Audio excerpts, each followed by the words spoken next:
ಯೇಸು ಸ್ವಾಮಿ ತನ್ನನ್ನೇ ಒಪ್ಪಿಸಿಕೊಡುವವರೆಗೂ ಯಾವನು ಎಷ್ಟೇ ಬುದ್ಧಿವಂತ ಆಗಿರಲಿ, ಅವನೆಷ್ಟೇ ಅಧಿಕಾರದಲ್ಲಿರಲಿ, ಎಷ್ಟೇ ದೊಡ್ಡ ವ್ಯಕ್ತಿ ಆಗಿರಲಿ, ಯೇಸು ಸ್ವಾಮಿನ ಮುಟ್ಟಕ್ಕೆ ಆಗ್ಲೇ ಇಲ್ಲ. ಇವಾಗ ಅದೇ ಯೇಸು ನಿಮ್ಮಲ್ಲಿದ್ದಾರೆ. ನಿಮ್ಮನ್ನ ಏನೇ ಮುಟ್ಟಬೇಕಂದ್ರೂ ಕೂಡ, if anything wants to touch you, ನಿಮ್ಮ ಪರ್ಮಿಷನ್ ಇಲ್ದಿರ ಅದು ನಿಮ್ಮನ್ನು ಮುಟ್ಟಕ್ಕೆ ಆಗೋದೇ ಇಲ್ಲ.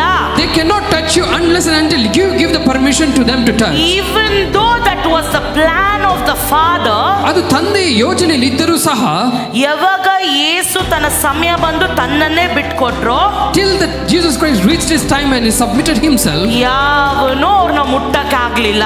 no one has the capacity and guts to touch Jesus Christ. ನಿಮ್ಮನ್ನು ಅಷ್ಟೇ, ನೀವು ಬಿಟ್ಕೊಡುವ ತನಕ ಯಾವುದು ನಿಮ್ಮನ್ನು ಮುಟ್ಟಕ್ಕೆ ಆಗೋದಿಲ್ಲ.